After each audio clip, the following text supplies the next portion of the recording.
La parole est à Madame Véronique Besse, non inscrite, pour 5 minutes.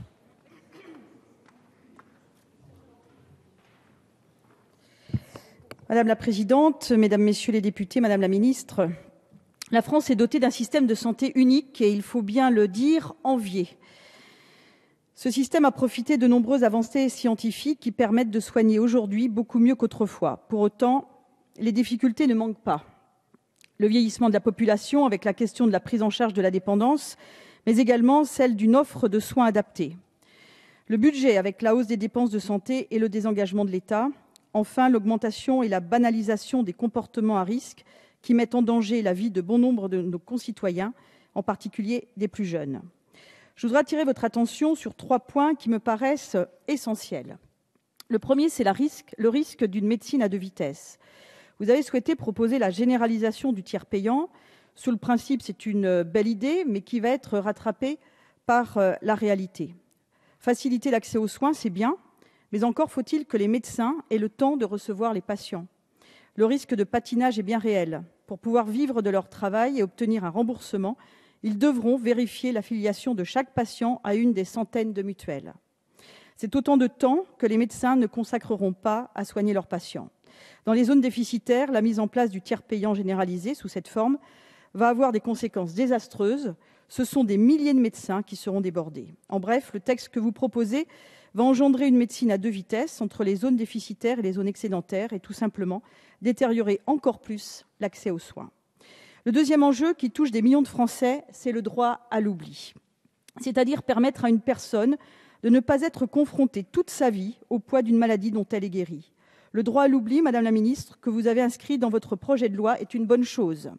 Il permet à toute personne malade de préparer l'avenir en cas de rémission, de construire, de se reconstruire, d'emprunter, de se projeter et de vivre tout simplement. Mais à ce stade, il n'est qu'un demi-droit, car il ne s'appliquera qu'aux pathologies cancéreuses survenues avant l'âge de 15 ans. Cela concerne 7 500 enfants. Comme bon nombre de Français, je crois qu'il faut aller encore plus loin, en commençant par l'étendre à tous les mineurs jusqu'à 18 ans. Les malades de cancer aujourd'hui dans notre pays, ce sont 3 millions de personnes. Les malades de cancer concernés par ce droit à l'oubli, ce sont près de 10 millions. Grâce aux soins qui leur sont apportés au bout de 5 ans, sans rechute, les médecins n'hésitent plus aujourd'hui à annoncer à un patient qu'il est guéri. Or, pour les assurances, vous êtes toute votre vie marquée au fer rouge du cancer, surtout avec le dossier électronique partagé que vous voulez mettre en place et qui conservera la mémoire de l'état de santé de chaque patient. 15 ans après la fin de vos traitements, les assurances continuent à imposer des surprimes, parfois de plus de 100%, associées à des exclusions de garantie. Le cancer aujourd'hui touche chaque année 350 000 personnes, dont 100 000 sur des pathologies à très bon pronostic, plus de 80% de survie à 5 ans selon les chiffres de l'Institut national du cancer. Pour tout cela, il est temps de mettre un terme à cette double peine que constitue la période de maladie et les obstacles qui s'en suivent. Il est aujourd'hui temps de songer sérieusement à inscrire dans la loi un droit à l'oubli au bout de 5 ans pour les adultes guéris d'un cancer et bénéficiant du même taux de survie que les enfants. C'est l'objet d'un amendement que j'ai déposé. Enfin, le troisième point que je voudrais évoquer, ce sont les conséquences de votre politique de prévention. Vous souhaitez mettre en place un parcours éducatif de santé dès le plus jeune âge, mais les objectifs sont particulièrement flous. Rien n'est précisé sur le contenu du parcours. Rien n'est dit non plus sur l'éducation à la responsabilité. S'agira-t-il d'aider des jeunes à être autonomes, à être véritablement libres de toute dépendance ?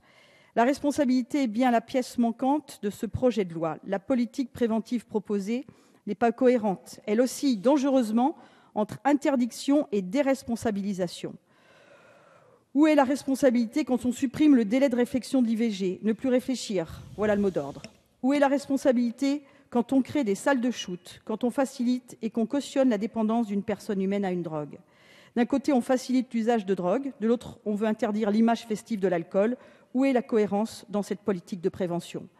En réalité, on interdit et on autorise, on dirige plutôt qu'on ne responsabilise. Votre politique de prévention, Madame la Ministre, est à l'image de ce projet de loi. C'est tout simplement la voie de l'échec.